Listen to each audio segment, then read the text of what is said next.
The morning of the day arrived.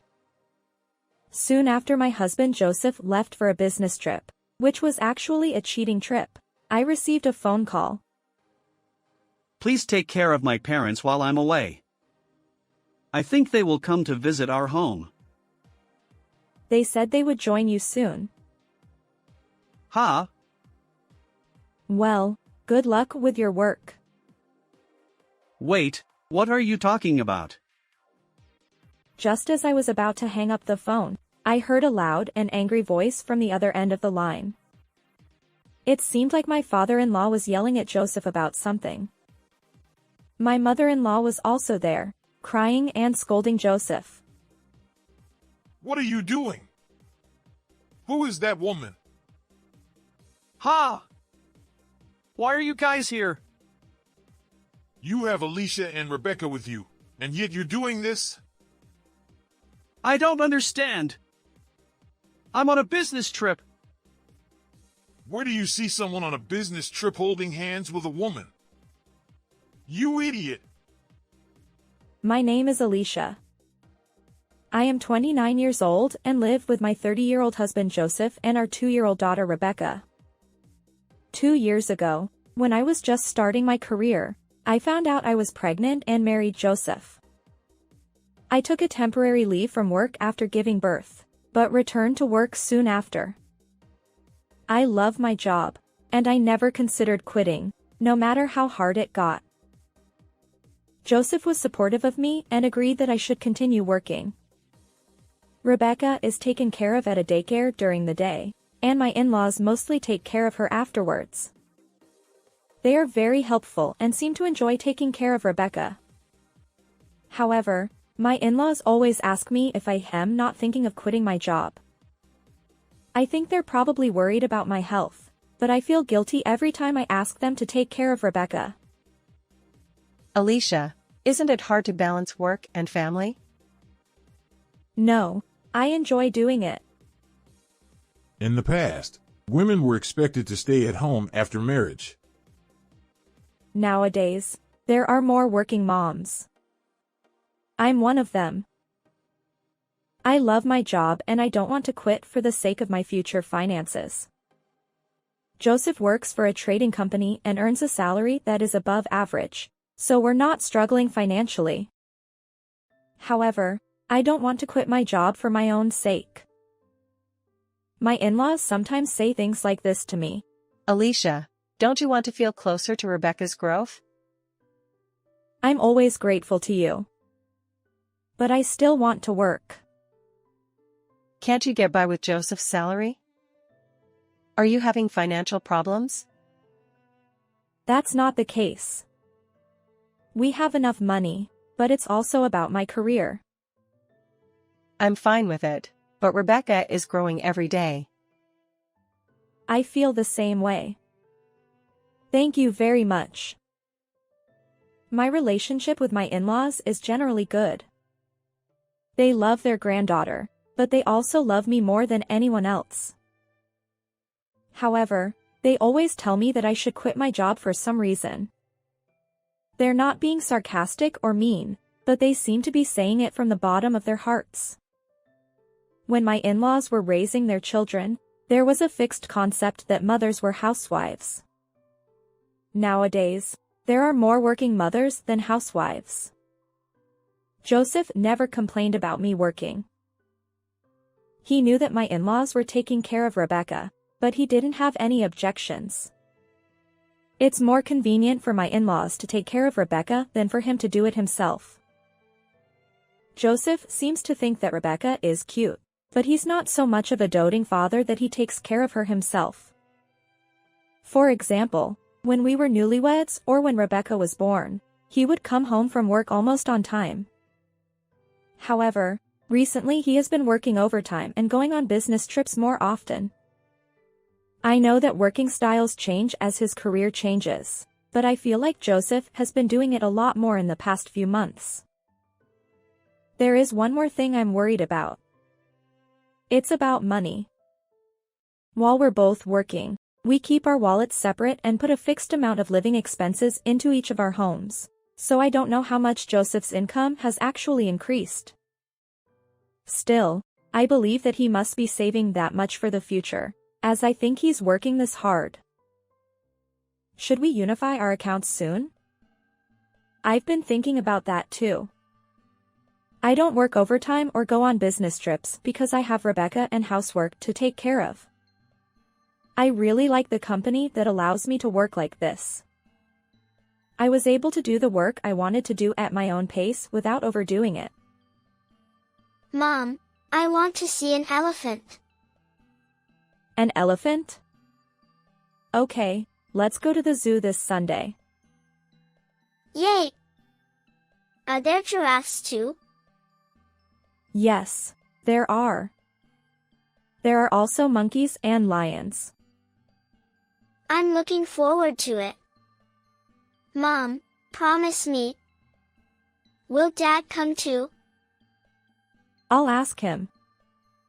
He might be working, so don't be selfish. Okay. But I can go with Mom, right? You can go with me. I promise. Rebecca didn't dislike me because I was working. I tried to play with Rebecca as much as possible and be a good mom in my own way. It was a winter day. Rebecca's third birthday was approaching.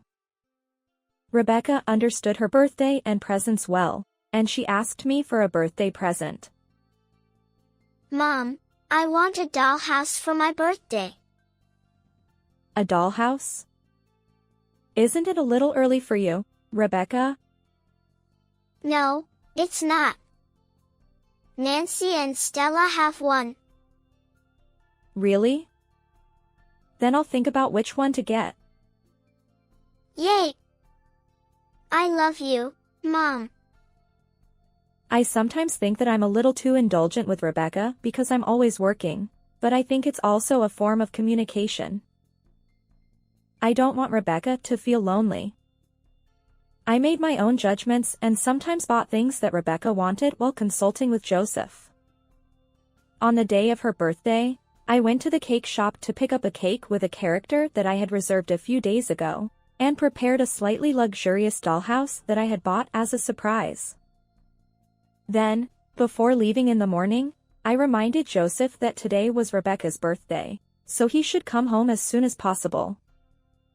Joseph seemed to be in a hurry and gave me a vague answer before rushing off to work.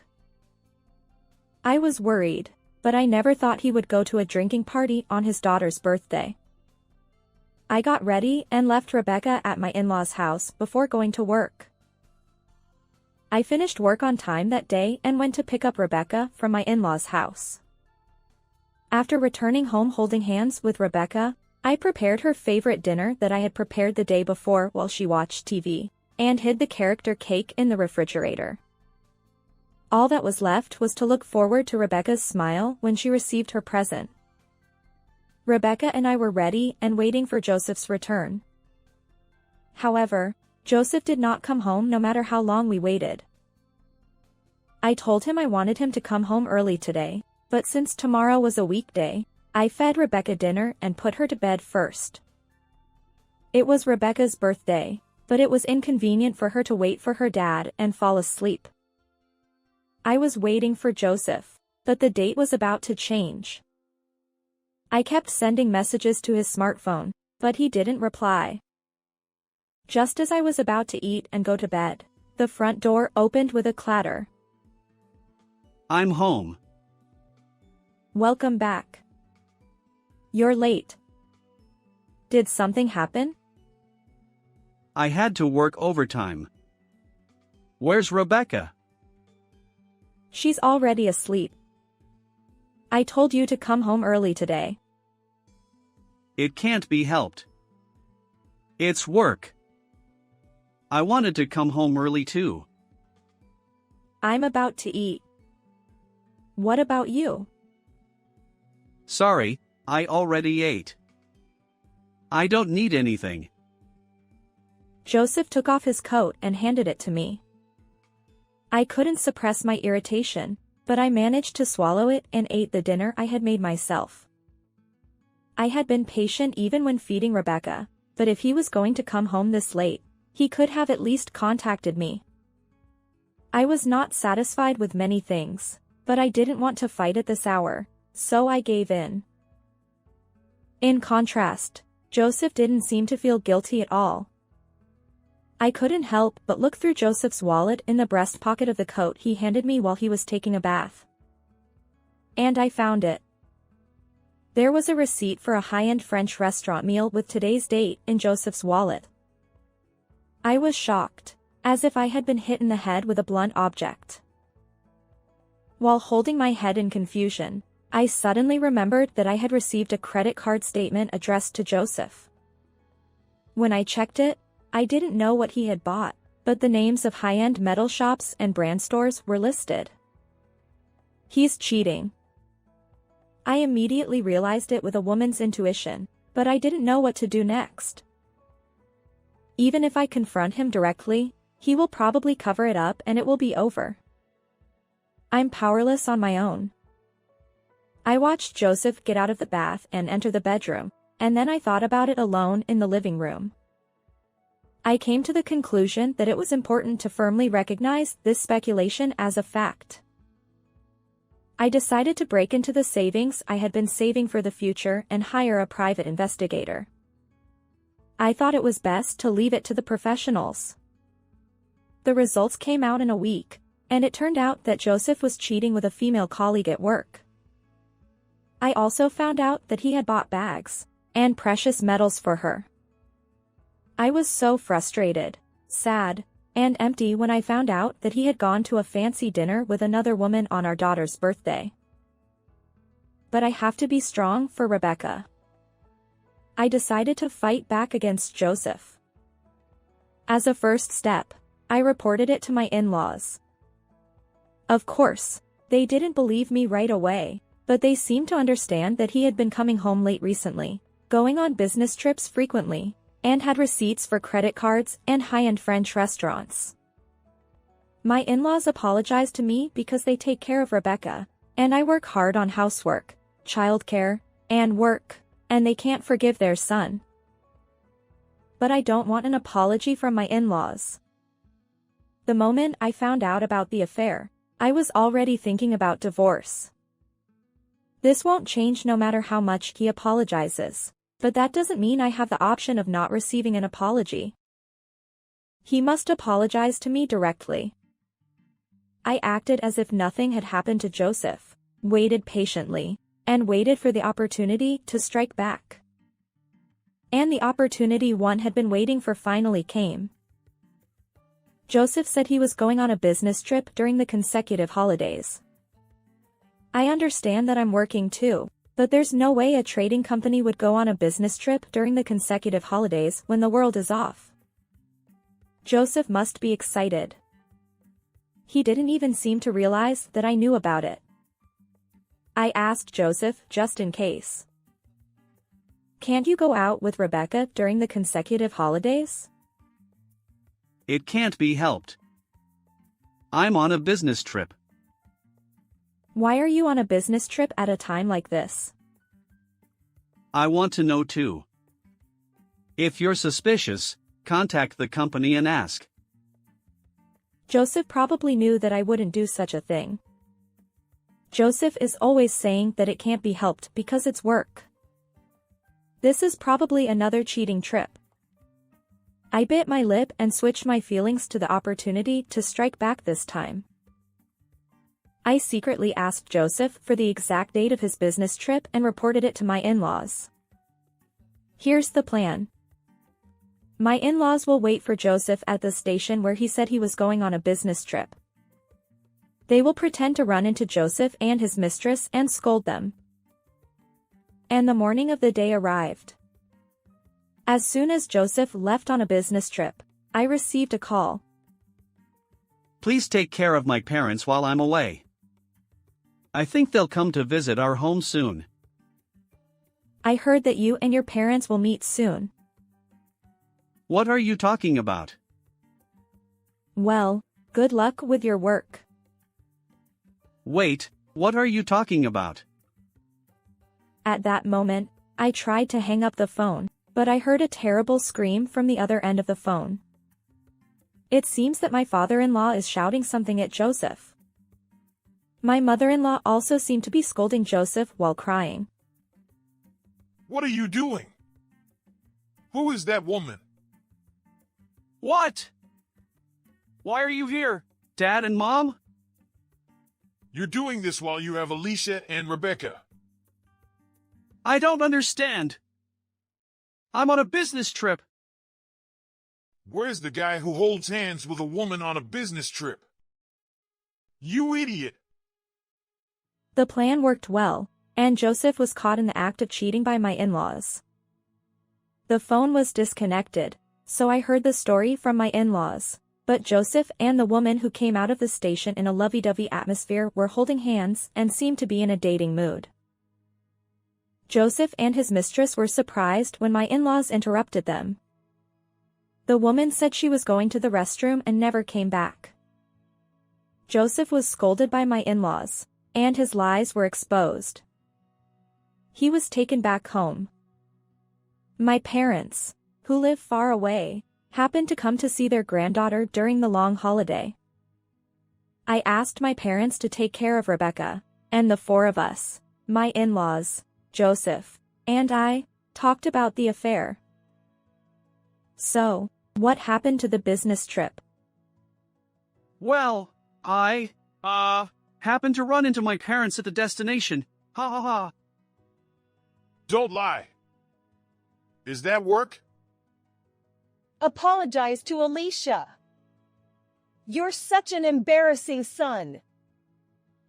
Joseph apologized to me. Alicia, I'm really sorry. I'll put my family first from now on. That means it wasn't the case before. Please forgive me. I was a little crazy. You went too far for being a little crazy. I won't forgive you. Please give me another chance. Who are you to say that? Sorry, but I can't believe you. Joseph asked me for forgiveness, but I didn't change my mind about divorcing him and taking Rebecca with me. My in-laws also felt sad to lose their granddaughter, but they couldn't forgive their son for what he did, so they defended me. I work too, and Rebecca is still young, so I can move without worrying about changing schools. I consulted with my workplace and was transferred to an office that I can commute to from my parents' house, where I plan to stay for a while. Of course, I demanded compensation from Joseph and his mistress. Since Rebecca is involved, I can also claim child support. I'm not in financial trouble, but I want to give Joseph the punishment he deserves. And according to the settlement, I was able to get tens of thousands of dollars in compensation from Joseph and his mistress. Child support will be paid until Rebecca reaches adulthood. Joseph was disowned by his parents. They told me that they would not provide any financial assistance to Joseph. If Joseph is unable to pay child support, they said they would be guarantors. Joseph, who had become penniless, works part-time after work and on weekends because he cannot afford to pay the compensation he borrowed from his parents and child support for me. The woman he cheated with can no longer work at the company, but she has to work in the city at night because of money. However, it seems that she is not working in a glamorous city, but is doing things like washing dishes at a bar. With the help of my parents, my work is going well, and Rebecca is growing up healthy. My in-laws also want to see their granddaughter. They contact me occasionally, so I let Rebecca meet them at that time. Of course, I haven't let Rebecca meet Joseph. According to my in-laws, Joseph wants to see Rebecca, but she doesn't want to see him, so I ignore him. I am grateful to my in-laws for their many corporations and assistance. Hey Mom, I want something for my 4th birthday. Rebecca, you take good care of your toys. Which one do you want? Let's go see it next time. Yay! I love you, Mom. Thank you. Mom loves you too. I'm about to take the promotion exam to become a section chief. Since it's a children's clothing company, there is a warm atmosphere for child rearing, and the system is in place to allow me to raise my child even if I get promoted. I'm excited and motivated to become the earliest section chief among my peers. Of course, I will receive child support from Joseph, but I want to work hard and live without inconvenience for Rebecca. And I want to continue to be a gentle mom who Rebecca always says she loves. Did you enjoy the story? Please subscribe to my channel. It will encourage me to create more videos in the future. Please watch my next video too. How was this story? Please subscribe to my channel. See you in the next video.